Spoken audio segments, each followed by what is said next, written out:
This is Radar from the Radar Table coming at you with another edition of Movie Reviews Observation number 177. Again, only 5 movies, bare minimum time. First movie I watched was House Party.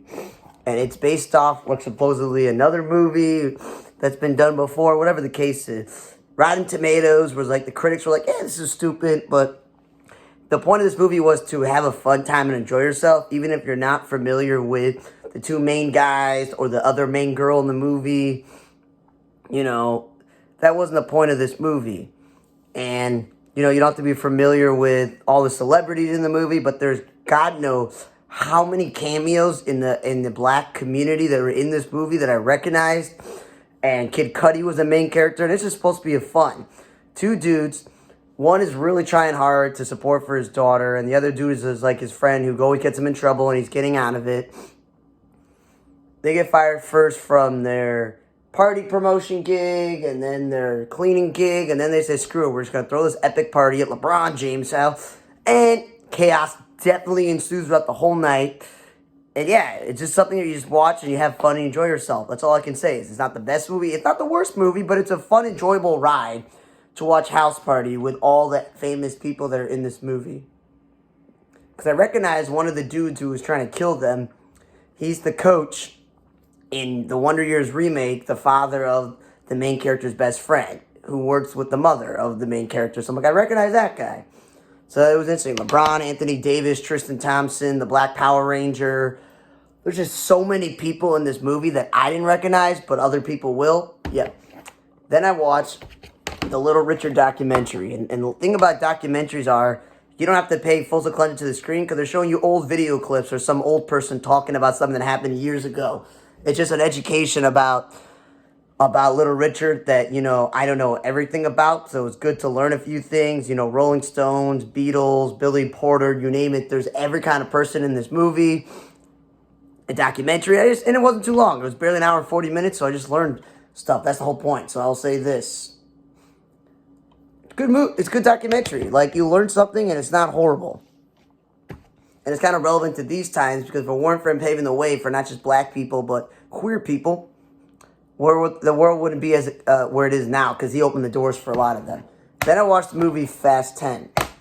And I'll say this. They have to bring Charlize Theron back, even though, spoiler, she died or she was supposed to not be alive. Jordana Brewster, they keep bringing her back. And I don't know if it's true because I've seen all the movies, but I can't remember that she and, Paul Walker had a son. I have no idea. That they have to involve Vin Diesel has a son, and that his baby mama's sister's involved in the movie. Michelle Rodriguez's character supposedly died or was evil in another movie, and she's in this movie. Rita Moreno's the grandmother, so she's back. The black British woman who was in the last movie, but I don't know if she was in the other.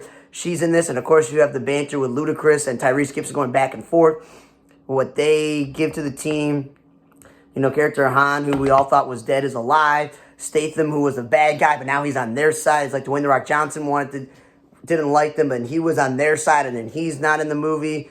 And Kurt Russell is supposedly on their side, but he's dead or missing in action. So Brie Larson's his daughter, which I'm just not a huge fan of her as an actor. I don't care if it's the Captain Miss Marvel movie or this. And then, obviously, Scott Eastwood, it was cool he's in the movie, but he's barely in the movie. And I think Vin Diesel's been perfect in this movie franchise. There's really no acting to be Groot in the Guardians of the Galaxy and Marvel franchise. But the Chronicles of Riddick franchise, like, this is what he is. He's good in action movies and movies with cars. And then the whole John Cena being his long-lost brother in the last movie, and now he's on their side. So that's cool to have him and Dwayne "The Rock" Johnson, 2 WWE people in a movie.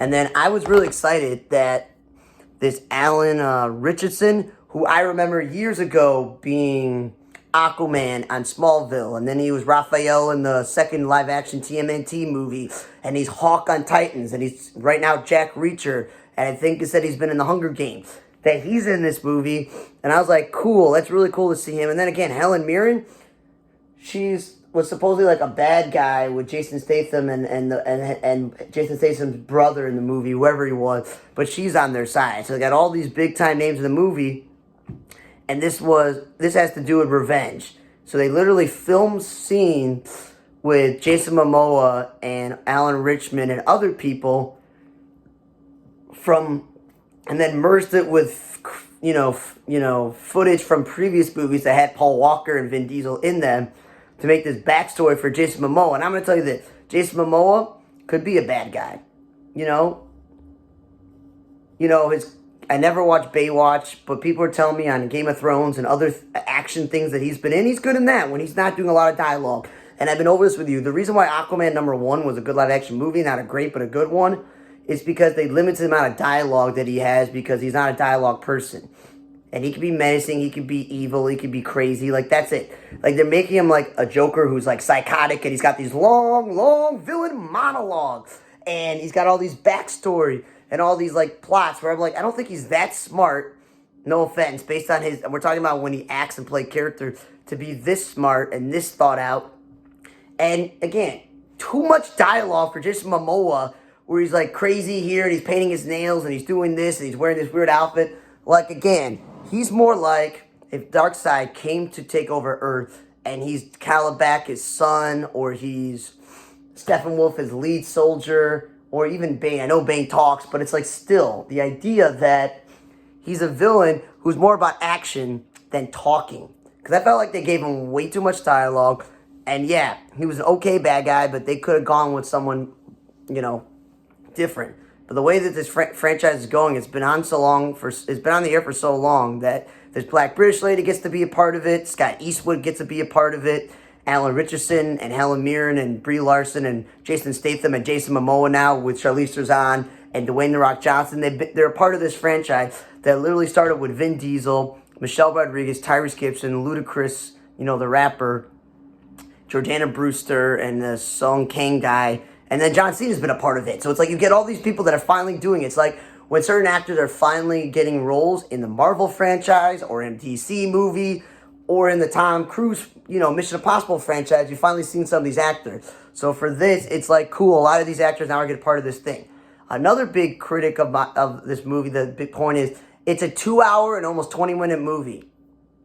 Like every movie nowadays, the movie ends and then like the really nice credit scene comes on and then they show a scene, a post-credit scene, and then the long credit scene comes on and then they show something. So there's literally at least one, if not two, I can't remember the exact total, but because it's, it was a long movie, that there's at least 1 to 2 post-credit scenes that will tease another movie, but also, I'm going to tell you this, to sit through a 2-hour, 20-minute movie, even with post-credit scenes, no matter if it's 1, 2, or 3, or 4, it doesn't matter. No resolution or ending to the movie, which pisses me off. That's all I'm saying. Michelle Rodriguez's character, she and Charlize Theron are like, they're on Antarctica.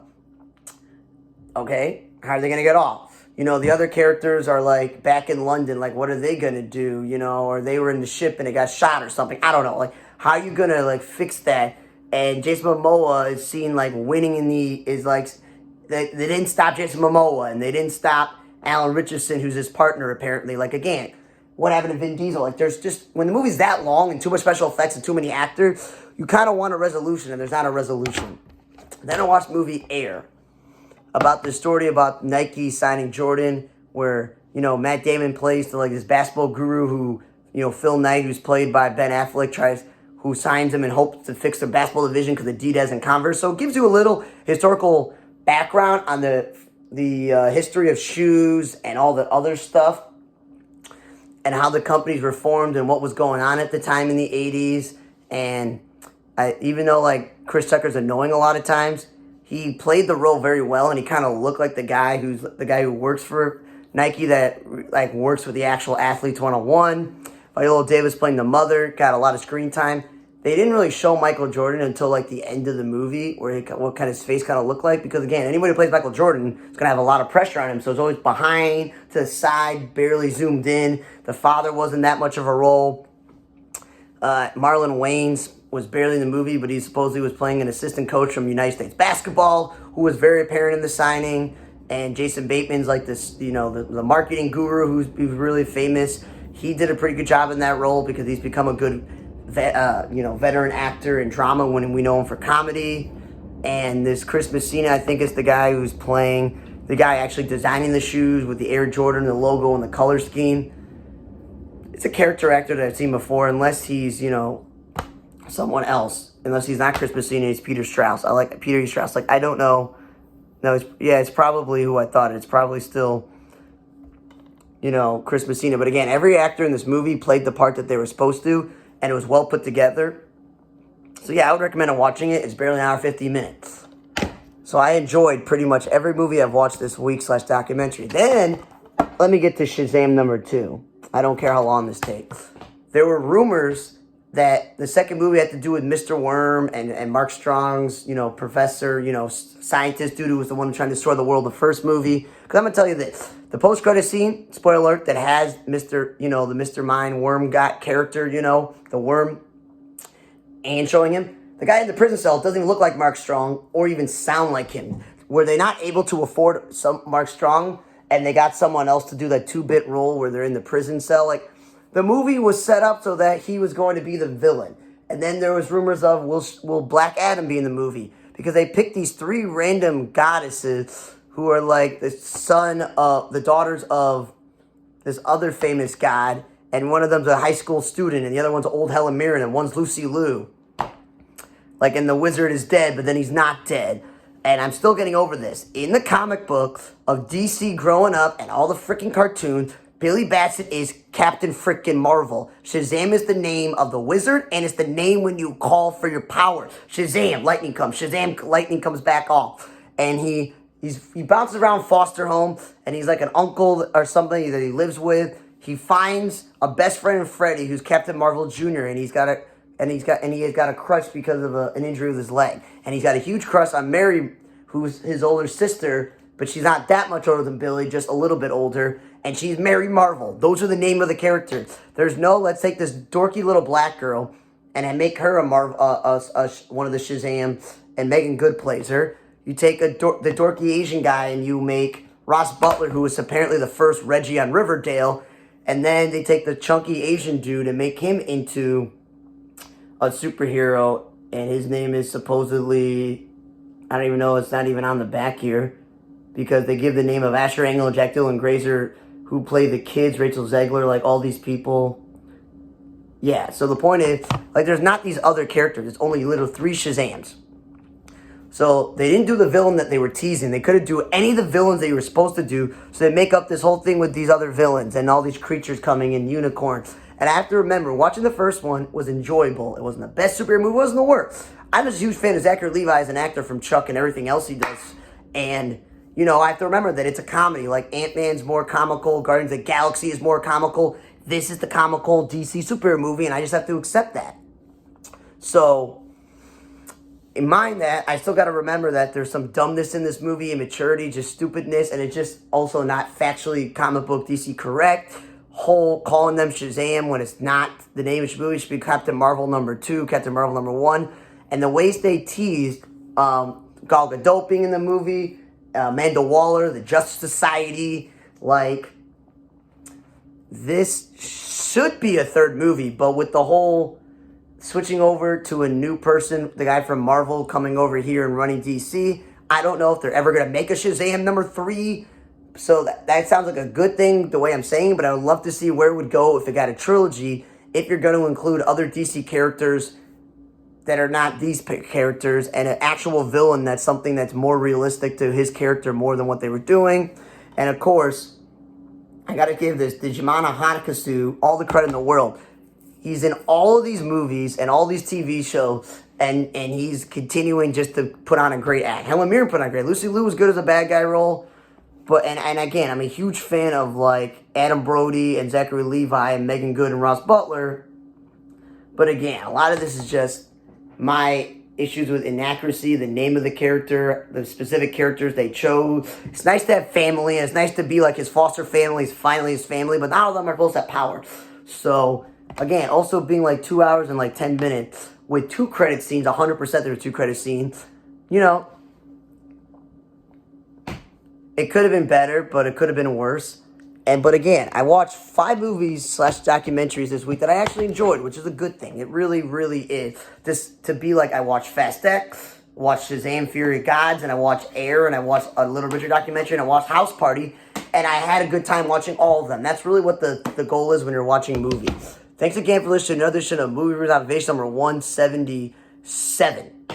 For Other Rated Type Vlog, I'm Radar. See you guys next time.